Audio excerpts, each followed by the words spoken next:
Hello guys, आज हम लोग करने वाले हैं chapter number 4 ethics and acceptance. Important chapter होने वाला है। चलो फटाफट से स्टार्ट करते हैं। सबसे पहले जो है हमें बात करनी है ACC code of ethics and conduct. तो इसमें देखते हैं क्या है। The user needs to believe that assurance practitioners act in according. जो भी आप देखो, आप ऑडिट पढ़ रहे हो, ठीक है। तो ऑडिट में जो भी चीज़ें होंगी वो एश्योरेंस आप दोगे कि हाँ ये जो है कंपनी के फाइनेंशियल स्टेटमेंट ट्रू और फेयर व्यू पे दे रहे हैं ये सब चीज़ें। तो आप एक तरह से कंपनी को कॉन्फिडेंस दे रहे हो, एश्योर कर रहे हो, ठीक है। तो जो भी एश्योरेंस दोगे वो यूज़र को बिलीव करना चाहिए कि हाँ यार, हम कोड ऑफ एथिक्स सब फॉलो करके दे रहे हैं, एकदम जेन्युइन ओपिनियन दे रहे हैं। Practitioner needs a code of ethics to make sure that he और she is worthy of that level of interest. मतलब आप ऑडिट करो, ठीक है, या आप ऑडिटर हो, तो आपको भी एक कोड ऑफ एथिक्स को फॉलो करना चाहिए। जो भी एथिक्स वगैरह होते हैं, आपको लगता है कि यार ये चीज़ मेरे को फॉलो करनी चाहिए, ये चीज़ बढ़िया है और इस चीज़ के बिना तो यार मैं काम कर ही नहीं सकता। तो ये सब चीज़ आपको फॉलो करनी चाहिए। बाकी सोर्सेज की बात करें तो ACC code of ethics and code होते हैं, जिसमें आईईएसबीए यानी कि international code for professional accountants हैं, ठीक है। एथिक्स स्टैंडर्ड बोर्ड है, यहाँ पर क्या लिख रखा है। बाकी सिमिलर कॉन्सेप्चुअल फ्रेमवर्क्स हैं। तो ये जो है आपको याद रखना है, आईईएसबीए जो कि हमारे एसीसी वाले भी फॉलो करते हैं। बाकी सिमिलर कॉन्सेप्चुअल फ्रेमवर्क, इसमें कंटेंट्स आते हैं fundamental principle of ethical behaviour, potential threat to ethical behaviour और पॉसिबल सेफगार्ड। ये हमने पूरे आने वाले चैप्टर्स में ये सब चीज़ें पढ़नी है, ठीक है। सेफगार्ड्स क्या हो गए, थ्रेट्स क्या हो गए। बाकी ये सब जो है the code of ethics provide guidance that the auditor must follow. ये सब जो है वो गाइडेंस फॉलो करती है। एथिक्स बेसिकली आप ये कह सकते हो कि आपको जब ऑडिट कर रहे हो, या फिर अभी हम ऑडिटिंग पढ़ रहे हैं, तो हम ऑडिट के बेसिस पे देखें कि आप जो ऑडिट कर रहे हो एकदम सही कर रहे हो, और क्या सही है और क्या गलत के बीच में अगर आप फ़र्क देखना चाहो कि हाँ ये चीज़ आपको सही लग रही है, आपका ज़मीर क्या आपको कह रहा है कि ये चीज़ सही है। अगर सही है तो ठीक है भाई, आपको फिर वही चीज़ एथिक को फॉलो करनी है। In some cases the only viable safeguard is not to accept an insurance engagement और टू रिजाइन फ्रॉम इट। अगर आपको लगता है, देखो, सामने वाला एक, या आप ऑडिटर हो, ठीक है, या आप हो, और आपको एक सामने वाला क्लाइंट और कंपनी है, वो आके कह रही है कि हमारी कंपनी का ऑडिट कर दे, हम तेरे को 10 करोड़ रुपए दे देंगे। बस ये है कि यार सारी चीज़ें जो हैं वो अच्छे से दिखा दियो कि हमारी कंपनी में कोई दिक्कत नहीं है, बाकी हम तेरे को 10 करोड़ रुपए दे देंगे। ये एथिक्स नहीं है यार। आपका ज़मीर कहेगा यार हाँ भाई, जाओ किसी भी कंपनी का ऑडिट करके आओ, उसको सही बता दो, जबकि उसमें घपले घपले चल रहे हों। तो आपकी आपका इंट्रूसिव फीलिंग ही नहीं कहेगी भाई हाँ, जाके उसको जाके रिश्वत रिश्वत ले लो और ऑडिट करके आ जाओ, ठीक है। ये सब चीज़ें ACC reserve the right to discipline members to influence the rules through process of this ACC वगैरह, वो ये सब राइट को रिजर्व करते हैं कि जो भी ये सब चीज़ लोग अपना रहे हैं। बाकी if a professional accountant identify the, मतलब अगर कभी मान लो पकड़ा गया यार, आप एसीसी हो, ठीक है, आपको ये चीज़ें शोभा नहीं देती, आप एक प्रोफेशनल अकाउंटेंट हो, अगर आप ये सब चीज़ें करोगे तो यार दिक्कत आएगी। आपके भी दिक्कत आएगी कि बोलेंगे भाई ये देखो कैसा बंदा है, ये सब फॉलो नहीं करता, घपले मारता है इधर उधर जाकर। ऊपर से एसीसी का प्रोफेशन भी ख़राब होने वाला है, ठीक है। तो इंडिपेंडेंस और ऑब्जेक्टिविटी की बात करें तो independence is freedom from any external control. Independence एक ऐसी टाइप की, मान लो कि आपको कोई बाहरी शक्ति जो है वो कंट्रोल नहीं कर रही है, एक्सटर्नल कंट्रोल कोई नहीं कर रहा है, और किसी का भी इन्फ्लुएंस नहीं है आपके डिसीजन में। आप जो भी डिसीजन ले रहे हो न्यूट्रल होकर ले रहे हो। अगर आपको कहा है कि भाई आपको ये चीज़ करनी है, अब आपकी मर्जी है आपको वो चीज़ करनी है या फिर आपको वो चीज़ नहीं करनी, बाकी आप किसी के दबाव में आके वो काम नहीं कर रहे, ठीक है। और बाकी एक ऑब्जेक्टिविटी होता है जो is the state of mind which has regard to all consideration relevant to the task in hand but no other. मतलब आपको अगर एक काम दिया गया है, ठीक है, आपको एक काम दिया है, आपको ये चीज़ करनी है, तो आप इसी पे पूरा फोकस करोगे, बाकी और जो जितनी भी चीज़ें हैं उस पर फोकस नहीं करोगे, ठीक है। ये इंडिपेंडेंस और ऑब्जेक्टिविटी की बात में थोड़ी बातें थी। बाकी फंडामेंटल प्रिंसिपल्स, थ्रेट्स और उसके सेफगार्ड्स क्या क्या होते हैं, ये सब हमें देखना है। तो ये हम लोग बीटी वगैरह में भी पढ़ रखे हैं ना, F1 बीटी ये सब चीज़ें, उसमें भी ये सब चीज़ें फंडामेंटल प्रिंसिपल्स तो आ रखे हैं। बाकी integrity, objectivity, professional competence and due care, confidentiality और प्रोफेशनल बिहेवियर जो है वो हमारे ये फंडामेंटल प्रिंसिपल्स हैं, जो कि इन नंबर 5 हैं। थ्रेड्स देख लेते हैं तो 1 2 3 4 5। Self interest, self review, advocacy, familiarity, intimidation, ये भी हमारे पास जो है वो 5 हैं। सेफ गार्ड्स भी हैं, ये सब चीज़ें हैं जिसको हम आने वाले पूरे ही चैप्टर में ये सब चीज़ें ही पढ़नी है, ठीक है। तो यहाँ पर अब अच्छे से पढ़ते हैं कि फंडामेंटल प्रिंसिपल्स हमारे क्या क्या होते हैं। सबसे पहला होता है इंटीग्रिटी। इंटीग्रिटी का मतलब आपको सीधा स्ट्रेट फॉरवर्ड होना चाहिए और डिसऑनेस्ट नहीं रहना चाहिए, मतलब एकदम ऑनेस्ट आदमी, ईमानदार आदमियों की तरह रहना चाहिए। जैसे कि members should be straight forward and honest in all professional and business relationship. अगर आपसे कोई बंदा पूछ रहा है कि यार तुमने ये वाली चीज़ क्यों करी, जाके उसको बता दो भाई क्योंकि मेरे को ये चीज़ सही लग रही थी और उसकी इसकी वजह से जो है वो कंपनी में आगे जाके फ्रॉड नहीं होता है। ये जो भी चीज़ आपको मतलब मैटर में लग रहा है, ठीक है, जो भी आपके पास क्वेश्चन में होगा या जैसी भी चीज़ रहेंगी, तो आपको ये देखना है कि जो भी बंदा है वो ऑनेस्ट है, स्ट्रेट फॉरवर्ड है, बातों पे रह रहा है या फिर नहीं रह रहा। ऑब्जेक्टिविटी की बात करें तो मेंबर्स मस्ट एक्सरसाइज प्रोफेशनल और business judgement without being compromise by bias. आप जाके देख रहे हो भाई, ठीक है, ये आप कंपनी का ऑडिट करने जा रहे हो और ये आपका भाई आगे साम कंपनी में एम्प्लॉय है जहाँ पे आपका ऑडिट करने जा रहे हो। उसको कहा अरे यार मेरे भाई ने तो फाइनेंशियल स्टेटमेंट बनाई है, कोई दिक्कत की बात थोड़ी है, बायस बायस नहीं रहना है, ठीक है भाई। कि अगर आपका भाई कर रहा है, आपका कोई रिश्तेदार कर रहा है तो आप जाके बायस हो जाओ। तो ऑब्जेक्टिविटी यही है कि आपको बायसनेस नहीं दिखानी है, कॉन्फ्लिक्ट ऑफ इंटरेस्ट नहीं होना चाहिए और कोई अनड्यू इन्फ्लुएंस नहीं होना चाहिए। जैसे कि अगर आपको कोई कह रहा है कि यार हाँ यार चल एक काम कर, अरे भाई तो है यार, आपस में कोई बात नहीं चलता है इतना, तो उसके बहकावे में मत आना भाई, ये सब चीज़ें मत करना, भाई हो रिश्तेदार हो कोई भी हो, ठीक है। बाकी इससे एक थ्रेट भी आता है, वो हम आने वाले टाइम में पढ़ेंगे, ठीक है। बाकी फ़िलहाल के लिए फंडामेंटल प्रिंसिपल्स पढ़ रहे हैं। और इसके बाद अगर हम बात करें professional competence and due care के बारे में, तो देखो प्रोफेशनल कॉम्पिटेंस एक टाइप से आप कह सकते हो कि जो भी आपने जैसे आप एसीसी वगैरह भी कर रहे हो, अब आपको पता है कि हम लोग आईएएस वगैरह पढ़ चुके होंगे, अगर आप लोगों ने एफआर कर रखा होगा, ठीक है, आईएफआरएस ये सब चीज़ें। तो ये सब चीज़ें बार बार रिवाइज होती रहती हैं, बदलती रहती हैं, तो आपको ये सब चीज़ें जो हैं, जैसे कि एक सीपीडी होता है, कॉन्टीन्यूस प्रोफेशनल डेवलपमेंट, तो ये सब चीज़ें जो होती हैं वो आपको दिखाती हैं कि यार आप धीरे धीरे, जैसे अब एक बार आप एसीसी बन गए, उसके बाद अभी ये सारी बुक्स थोड़ी पढ़ोगे, लेकिन एक आपको बनाए रखना होता है पेज की, जो भी चीज़ें नई नई चेंजेस वगैरह आ रहे हैं वो आपको पता होनी चाहिए। तो एक कॉम्पिटेंसी होनी चाहिए, क्वालिफिकेशंस, एक्सपीरियंस, एजुकेशन, ये सब चीज़ें होनी चाहिए।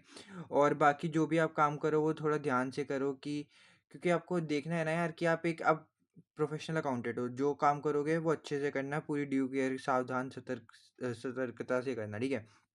A professional accountant must attain and maintain professional knowledge and skill at the level required to ensure that the client or employer receive the competent and professional service। ठीक है, आप लोग एक प्रोफेशनल हो तो एक इंश्योर करना है कि जो भी आपका क्लाइंट है उसको एक कॉम्पिटेंट और प्रोफेशनल सर्विस मिले। कॉन्फिडेंशियलिटी की बात करें तो member should respect the confidentiality. ये आप हो ऑडिटर और ये आपका क्लाइंट है जहाँ पे आप ऑडिट करने गए हो, ठीक है, इस पे और आपने जो भी इसकी इन्फॉर्मेशन वगैरह थी, आपने देखा कि यार ये कंपनी की तो बढ़िया इन्फॉर्मेशन है, आपने दोस्तों के पास गए, उनको बोला यार ये कंपनी के यार शेयर्स बहुत ही जल्दी ऊपर जाने वाले हैं और ये सारी कंपनी की जो है वो जो भी कॉन्फिडेंशियल इन्फॉर्मेशन थी वो सारी बाहर जाके फैला दी। इससे जो है वो कॉन्फिडेंशियलिटी कंपनी की बनी नहीं रही और यार दिक्कत आ गई। तो फंडामेंटल प्रिंसिपल, आपका एक बेसिक प्रिंसिपल क्या कहता है कि रिस्पेक्ट करनी चाहिए कॉन्फिडेंशियल इन्फॉर्मेशन की, जो भी आप जहाँ पे ऑडिट करने जा रहे हो, और and should not disclose any such information to third parties without proper and specific authority or unless there is a legal or professional right or duty to disclose। मान के चलो यार कि आपको लग रहा है कंपनी में कुछ ऐसा काम हो रहा है, मान लो ये जो आप ऑडिट करने गए कंपनी का, ये आप हो और ये कंपनी है, ठीक है। तो ये कंपनी है और ये आप हो ऑडिटर, आप इसका कंपनी का ऑडिट करने गए और ये वाली कंपनी जो है वो ड्रग्स बेच रही है, ठीक है। तो ये तो दिक्कत बात है यार, ये अनलॉफुल चीज़ है। आप इस केस में जाओ और लीगल कोई भी, अगर आपको लगता है कि लॉयर वगैरह के पास जाओ और कंपनी के खिलाफ केस कर दो, वो ओके है, इसमें कोई कॉन्फिडेंशियलिटी आपकी ब्रीच नहीं होगी, क्योंकि यार ये इलीगल काम कर रहे हैं कंपनी वाले। लेकिन हाँ ये है कि अगर आप कुछ भी इन्फॉर्मेशन जाकर आप कंपनी की किसी दूसरी पार्टी को दोगे तो वो आपकी कॉन्फिडेंशियलिटी ब्रीच होगी और दिक्कत दे सकती है, ठीक है। और आगे बात करते हैं प्रोफेशनल बिहेवियर की। आप देखो अब एसीसी हो, कुछ भी काम करोगे ना यार, एक तो साथ में आपका नाम तो कुछ भी गलत काम करोगे, ठीक है, कुछ भी गलत ना काम करोगे तो आपकी इमेज भी डाउन जाएगी, आपके साथ साथ आपके घर वालों के, आप और जो भी आपको जानते हैं उनकी नज़रों में तो गिरोगे, साथ साथ आप एसीसीए भी हो तो आप एसीसीए की जो वो क्वालिफिकेशन की डिग्री जो है वो भी गिरा दोगे। तो इसीलिए आपको ये सब चीज़ें नहीं करनी, प्रोफेशनल बिहेवियर बना के रखना है, क्योंकि अगर आपने कुछ गलत काम करा तो एसीसीए भी डाउनग्रेड हो जाएगा। Members must comply with relevant laws and regulations, behave in a manner consistent with the profession's responsibility to act in the public interest in all professional activities and business relationships, and avoid any conduct that might discredit the profession। वही जो मैंने आपको same बात बताई वही same यहाँ पर लिख रखी है, ओके। तो आपको ऐसे सारी चीज़ें अवॉइड करनी चाहिए जो कि कंडक्ट करे आपके प्रोफेशन को डिस्क्रेडिट करने में, ठीक है। बाकी आगे हम बात करते हैं कि थ्रेट्स और पॉसिबल सेफगार्ड। थ्रेट का मतलब होता है कि आप लोगों को, जैसे हमने इंडिपेंडेंस और ऑब्जेक्टिविटी पढ़ी थी, तो वो सब चीज़ें आपकी जो हैं वो थोड़ी हार्म हो रही हैं, तो उसी तरह से हम पढ़ेंगे कि जो भी हमने सेल्फ इंटरेस्ट पढ़ा था, सेल्फ रिव्यू पढ़ा था, फेमिलियरिटी पढ़ा था, इंटिमिडेशन पढ़ा था, एडवोकेसी पढ़ा था, तो ये सब के क्या थ्रेट होते हैं और उससे हम उभर कैसे सकते हैं, उसके सेफगार्ड क्या हो सकते हैं, ठीक है। तो सबसे पहले अगर हम एग्जाम्पल देखें तो मान के चलो एक auditor own share in the client, आप ऑडिटर हो आप इस क्लाइंट का जो है वो ऑडिट करने गए हो, ठीक है? तो आपकी जो पास हैं वो इसके पास इसके कंपनी के शेयर्स आपके पास पड़े हैं। आपके पास सेल्फ इंटरेस्ट थ्रेट आ जाएगा यार। देखो, आप कहोगे यार मेरे पास इस कंपनी के शेयर्स पड़े हैं, अगर मैं इसका ऑडिट करने जाता हूँ तो इसकी जो कंपनी की अगर खराब जो भी फाइनेंशियल स्टेटमेंट वगैरह हुई, तो कंपनी के शेयर्स नीचे गिर जाएँगे। कंपनी के शेयर नीचे गिरेंगे तो भाई मेरे को भी लॉस हो जाएगा यार, क्योंकि मेरे पास इसके शेयर्स हैं। तो आपके पास इंटरेस्ट आ गया कि यार आप खुद का इंटरेस्ट है कि हाँ, मेरे पास इसके शेयर्स हैं, तो मैं इसकी फाइनेंशियल स्टेटमेंट में ज़्यादा कुछ बातचीत ना करूँ और एक अनक्वालिफाइड ओपिनियन देके निकल लूँ और बस मेरा हो गया काम कि ठीक है भाई, मेरे पास इसके शेयर्स हैं, बस ओके है, फाइन। तो इसका आप सेफगार्ड क्या कर सकते हो कि मतलब इससे आप उभर कैसे सकते हो आने वाले टाइम में? तो आप क्या करो, sell the shares as soon as possible. या फिर ऑडिट करने से पहले आपको पता चला आपको एक कंपनी में ऑडिट करने जाना है, तो आप क्या करो, पहले अपने शेयर बेचो, फिर उस कंपनी का ऑडिट करने जाओ। ऐसे ही auditor is unduly dependent on client for fees. देखो, आप ऑडिटर हो और वापस से आपको पैसा मांगना है यार, आप ऑडिट कर रहे हो, अब आपको पैसा तो चाहिए ही है ना। तो क्या करोगे जाके, भाई आपको फ़ीस मांगनी है तो आप ये देखोगे कि फ़ीस फॉर्मल, तो अगर वो फ़ीस देने से मना भी तो कर सकता है ना कि वो नहीं देगा फ़ीस। आप कोई कह सकता है कि हम नहीं दे रहे, आप पहले ऑडिट करो या फिर ये सब चीज़ें करो। तो आपको एक सेल्फ इंटरेस्टेड भी बन जाता है। बाकी आप कहोगे कि यार कंपनी की फाइनेंशियल स्टेटमेंट गड़बड़ है, बहुत सारी बेकार चीज़ें कर रखी है। कहेगा जा तूने मेरी फाइनेंशियल स्टेटमेंट बेकार बोली, मैं तेरे को फीस नहीं दे रहा, क्या कर लेगा? ठीक है? तो इसका प सेफगार्ड क्या हो सकता है? Fees from a listed client should not exceed 15% of the firms fee income. 2 साल लगातार आपकी जो भी फीस है वो 15% से ज़्यादा नहीं होनी चाहिए। मान के चलो आप 1 करोड़ रुपए जो हैं वो अर्न कर रहे हो, तो 1 करोड़ का 15% कितना हो गया? 15 लाख, ठीक है? तो 15 लाख से ज़्यादा आप एक क्लाइंट से 2 साल लगातार नहीं ले सकते। अगर आप ले रहे हो तो वो गलत बात है, आपको ऐसा नहीं करना चाहिए। बाकी फ़ी और जो नॉन लिस्टेड क्लाइंट हैं उससे 30% से ज़्यादा नहीं होनी चाहिए। कितने साल के लिए? 5 लगातार सालों के लिए, ठीक है? तो ये इसके पॉसिबल सेफगार्ड्स हैं। इससे आपकी जो है फ़ी डिपेंडेंसी नहीं बनी रहेगी। वरना आप सोचोगे यार हमारे पास देखो, मान लो 3 तो कंपनियाँ हैं, 3 में से 2 कंपनी से मेरे पास पैसा आता है और तीसरी से नहीं आता। अब अगर मैं इन 2 कंपनीज़ की फ़ी डिपेंडेंसी पे ही रह रहा हूँ ना, अगर ये कंपनी भी मेरे को पैसा नहीं देंगे तो कैसे ही सीन चलेगा? तो इसलिए मैं कहता हूँ यार सबसे इक्वल पैसा है। अगर ये पैसे नहीं भी देते तो मेरे को इन कंपनी का ज़्यादा कुछ होना, मैं इनकी रिपोर्ट इश्यू नहीं करूँगा, जाओ अपनी ऐसी-तैसी कराओ, ठीक है? ये सब चीज़ें हैं वो सेल्फ इंटरेस्ट में आ जाती हैं। बाकी सेल्फ इंटरेस्ट की ये और ये भी हैं, ये आप पढ़ सकते हो, ठीक है? और बाकी हम एक ये वाला देखते हैं, सेल्फ इंटरेस्ट और फ़ैमिलियरिटी वाला। एक अच्छा एग्ज़ाम्पल इसका देख सकते हैं, गिफ्ट्स और हॉस्पिटैलिटी फ्रॉम द क्लाइंट। आप लोग जहाँ पे ऑडिट करने गए हो, ठीक है? वापस से अगर हम यहाँ पे ऑडिट 2 बंदे बना लें, ये आप हो और ये आपका ऑडिट क्लाइंट है, ये आप ऑडिटर, ये आपका क्लाइंट, ठीक है? अब इसी में सब हम सीखेंगे। ये क्लाइंट आया, भैया चलो हमारा ऑडिट कर रहे हो, मेरी तरफ से एक आईफ़ोन रख लो, बस, ठीक है?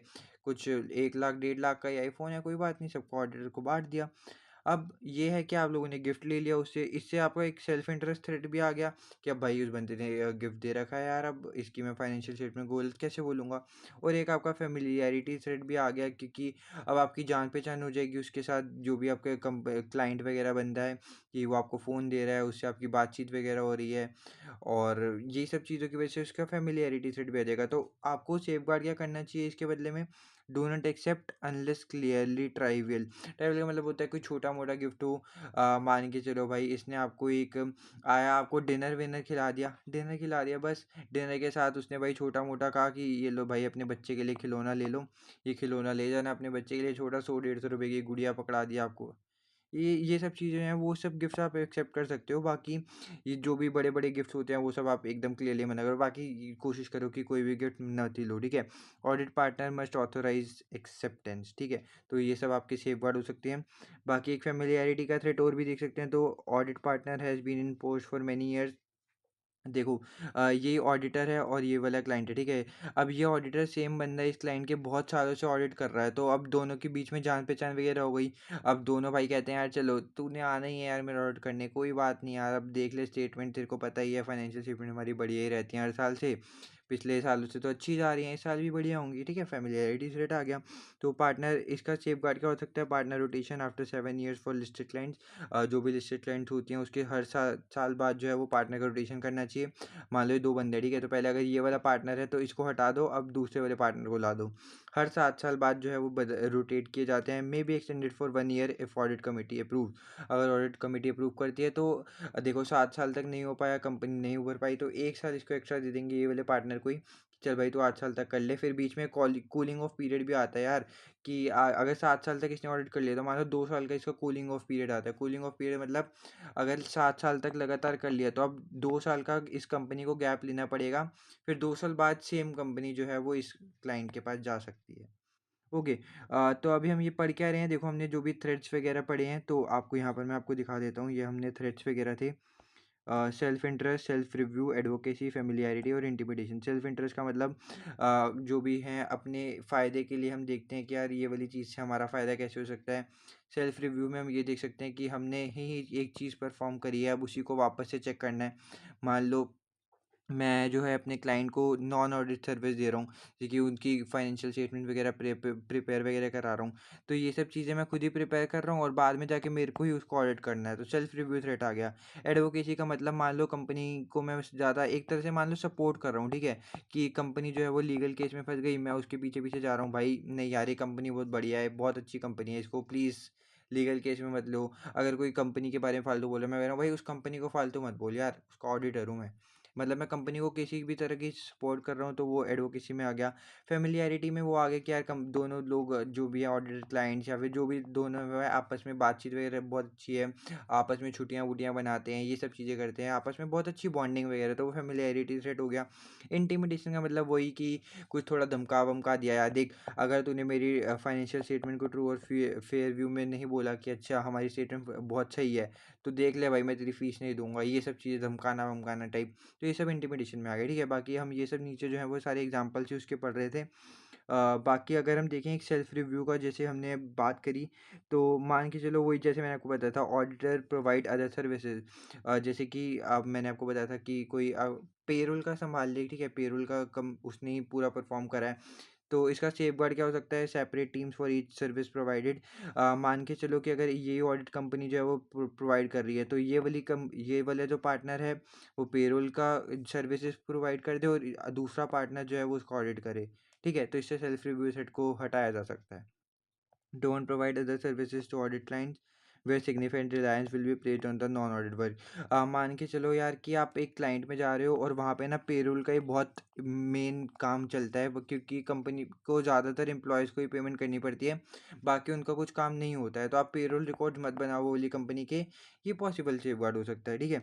और बाकी देखो एडवोकेसी की भी हम बात कर ही लेते हैं, सबकी बात चल ही रही है, तो एडवोकेसी में क्या आ सकता है, देखो client ask auditor to represent them in court, जैसा कि मैंने आपको बताया था, क्लाइंट ने ऑडिटर को बोला कि भाई एक हमें कोर्ट में थोड़ा बता दो यार, कि देखो कोर्ट में हमारी तरफ से कुछ बोल दो।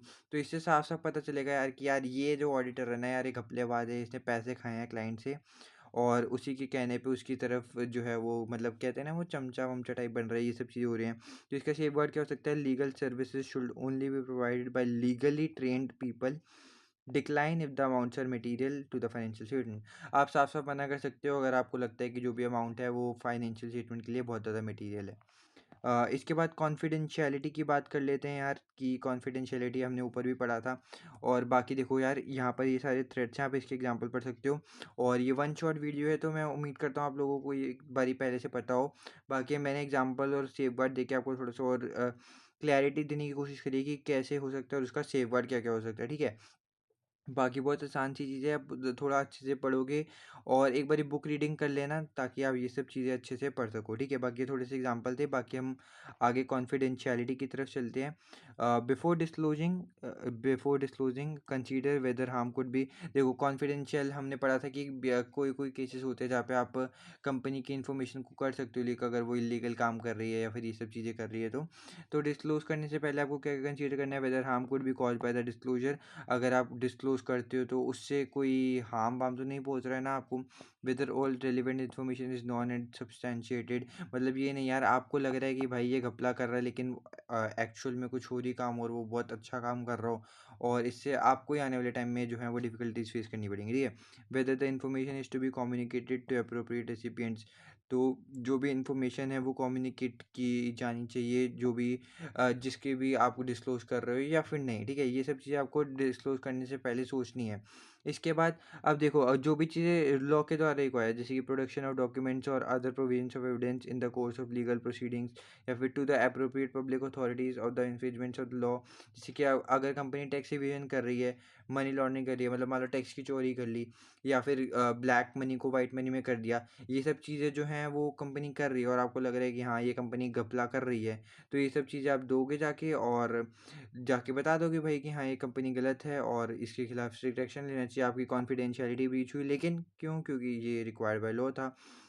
Disclosure permitted by law and authorised by the client और एम्प्लॉयर, ये जो डिस्क्लोजर्स हैं आप जो हैं वो परमिट किए जाते हैं बाय लॉ और ऑथराइज किए जाते हैं बाय क्लाइंट या फिर जो भी उसका एम्प्लॉयर होता है, ठीक है?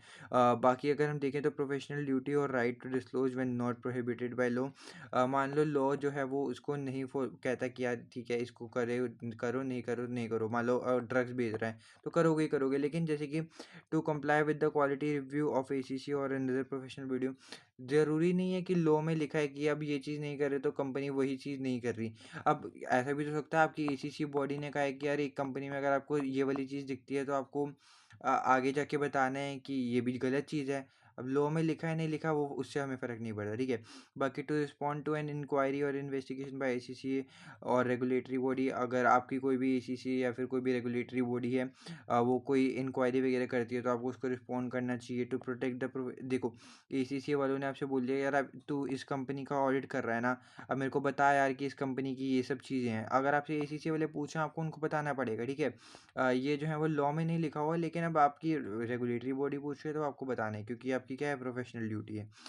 To protect the professional interest of a professional accountant in legal proceedings, मान के चलो कंपनी जो है वो थोड़े लीगल घपलों में वगैरह में फँस गई और उनको नीड है कि यार ऑडिटर को उसकी मदद करनी चाहिए, और अगर जेन्युइन पर्पस में लगता है कि हाँ करनी चाहिए तो बस कर दो। To comply with technical standards and ethical requirement, अब ये सब हम क्या पढ़ रहे हैं कि कॉन्फिडेंशियलिटी जो भी कंपनी के बारे में वो जानता है वो आगे जाके किसी को बता सकता है अगर ये सब चीज़ें जो होती हैं वो अगर आगे आने वाले टाइम में होती हैं तो। बाकी एक होता है कॉन्फ्लिक्ट ऑफ इंटरेस्ट, तो कॉन्फ्लिक्ट ऑफ इंटरेस्ट में क्या होता है? The where conflicts of interest exist, the firm's work should be arranged to avoid the interest of one being adversely affected by those of another and to prevent a breach of contract। देखो अगर दो बंदे हैं, ठीक है? इन दोनों के बीच में अलग अलग ओपिनियन है, इसका अलग ओपिनियन है, इसका अलग ओपिनियन है, ठीक है? तो क्या दिक्कत आ सकती है? देखो इसको हम अच्छे से पढ़ेंगे। The firm must notify all affected clients of the conflict and obtain their consent to act, the following additional safeguard should be considered. इसके एग्जांपल मान लो ये ए है ये बी है, ठीक है? और आप ये ऑडिटर हो, आपको इसका भी ऑडिट करना है, आपको इसका भी ऑडिट करना है, ठीक है? और ये दोनों जो हैं वो आपस में क्या हैं? कॉम्पिटिटर हैं। तो अब आपको पता है यार, मान लो पेप्सी है और ये है कोक। अब आप कोक का भी एक ऑडिट करने जा रहे हो, पेप्सी भी ऑडिट करने जा रहे हो। अब उसको लगता है कि यार ये हमारी रेसिपी निकाल लेगा, इसको लगता है ये हमारी रेसिपी लगा निकालेगा। तो कॉन्फ्लिक्ट ऑफ इंटरेस्ट आ गया ना दोनों के बीच में। तो इसमें क्या करना चाहिए? सबसे पहले तो आप advice the client to seek independent advice. सबसे पहले तो यार आप दोनों ए को भी बोलो और बी को भी बोलो कि यार किसी और बंदे से जाके पूछे कि उन्हें हमसे ऑडिट कराना चाहिए या फिर नहीं कराना चाहिए। और separate engagement teams with different engagement, मतलब मान लो कि मेरे पास दो टीमें हो गई, तो एक टीम मैंने पेप्सी की तरफ भेज दी और एक टीम मैंने कहाँ भेज दी? ये कोक की तरफ। Procedures to prevent access to information, आपने क्या क्या प्रोसीजर्स लगाए हैं एक्सेस को प्रिवेंट करने के लिए? जैसे कि कोई physical separation of the team members and confidential, मतलब मान लो कि आप जो भी पेप्सी और कोक वगैरह बंदे के पास जा रहे हो तो आप दोनों इस ये वाले बंदे के पास और ये वाले बंदे के बीच में क्या प्रोसीजर लगाए हैं कि ये दोनों आपस में बातचीत नहीं करेंगे और दोनों को जो भी इंफॉर्मेशन है दोनों कंपनीज की वो आपस में बात वगैरह नहीं करेंगे। साइन कॉन्फिडेंट, आप एक कॉन्फिडेंशियल एग्रीमेंट पे साइन करोगे कि ये नाम मैं पेप्सी की कंपनी का कोक कंपनी को कॉन्फिडेंशियल इंफॉर्मेशन लीक करूँगा, ना मैं कोक कंपनी का करूँगा, ठीक है? और regular review of the application of safeguard by an independent person of the, जो भी अप्रोप्रिएट सीनियर पर्सन होगा उसका जो है वो रिव्यू करता रहेगा ये सब चीज़ होगा कि कोई भी कॉन्फिडेंशियलिटी जो है वो ब्रीच नहीं हो रही है। If adequate safeguards can not be implemented, the firm must decline और रिजाइन। मतलब अगर मान लो कि तब भी इतना सब चीज़ें करने के बाद भी आपका काम नहीं बन रहा है तो आप क्या कर सकते हो, ऑडिट एक कंपनी का डिक्लाइन कर दो और वन और मोर कंसल्टिंग, मतलब जो ये है कि या तो पेप्सी का मना कर दो या फिर कोक का मना कर दो या फिर दोनों का ही मना कर दो। ठीक है। और इसके बाद जो है वो हमारे आते हैं एक्सेप्टेंस ऑफ एंगेजमेंट। तो ये सब चीज़ें आती हैं कि जब भी आप एंगेजमेंट को एक्सेप्ट करते हो तो क्या क्या चीज़ें आएंगी। Issues to consider prior to accepting an engagement. देखो, अब आप ये ए कंपनी है, ठीक है, ये ए वाली कंपनी है और ए कंपनी छोड़िए बी है, ठीक है, और ए ओ हो आप जो कि ऑडिटर हो, बी कंपनी आपके पास आई कि यार हमारी कंपनी का ऑडिट वगैरह कर दो। तो अब आपको वो कहेगी कि ऑडिट करने से पहले, तो ऑडिट करने से पहले आपको क्या क्या सोचना है, एक एंगेजमेंट को एक्सेप्ट करने से पहले आपको क्या क्या चीज़ें ध्यान में रखनी है, ये सब चीज़ें हैं। इंडिपेंडेंस एंड ऑब्जेक्टिविटी की, अगर आप ये कंपनी का ऑडिट करते हो तो क्या आप न्यूट्रल डिसीजन ले सकते हो, कोई बायसनेस वगैरह तो नहीं आएगी ना, ठीक है, और कोई अनड्यू इन्फ्लुएंस वगैरह ये सब चीज़ें तो नहीं है। मैनेजमेंट की इंटीग्रिटी, मैनेजमेंट कितनी ईमानदार है, कहीं ये तो नहीं मैनेजमेंट खुद ही घपलेबाज है और हमें ऑडिट करा के यार पूरी फाइनेंशियल स्टेटमेंट को बढ़िया बढ़िया करा देगी और खुद तो भाई पूरी झूठ के कगार पे टिकी हुई है। कोई मनी लॉन्ड्रिंग वगैरह, क्लाइंट ड्यू डिलिजेंस, मतलब कोई कंपनी जो है वो मनी लॉन्ड्रिंग के केस में वगैरह ब्लैक मनी को वाइट मनी में करने में तो नहीं तुली हुई।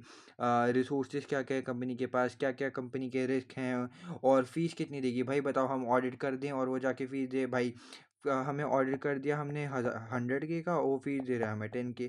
ले भाई हो गया काम। बाद में जाके वो इतने रोते हैं भाई कि हम तो तुम्हें फीस नहीं देंगे, तुम्हारी ऐसी की तैसी, ठीक है, ये सब चीज़ें हो जाती हैं। तो आपको ये सब चीज़ें ध्यान में रखनी है। प्रोफेशनल कॉम्पिटेंस आपको होगी, वो कंपनी का ऑडिट करने के लिए आप सक्षम हो, मतलब एक तरह से एलिजिबल हो कि इतनी बड़ी कंपनी का आपको ऑडिट करना है और आपको कोई एक्सपीरियंस ही नहीं है, कोई स्किल्स ही नहीं है, ठीक है। रेपुटेशन देखनी है क्लाइंट की कि ये कितनी बड़ी कंपनी है यार, ये बहुत छोटी कंपनी है, उस कंपनी का मतलब अच्छा पूरा बैकग्राउंड है, क्लियर बैकग्राउंड है या फिर नहीं है। Pre conditions for an audit की, मतलब आप ये सब चीज़ें सोचते हो कि यार कंपनी जो है वो आईएफआरएस, जैसे हम एसीसी हैं तो मतलब ये सोच के चलेंगे कि आईएफआरएस वगैरह फॉलो कर रही है कंपनी, पूरे जो भी अकाउंटिंग स्टैंडर्ड्स होते हैं, एस्टिमेशंस, वो सब रिलायबल, ये सब चीज़ें हैं या फिर नहीं।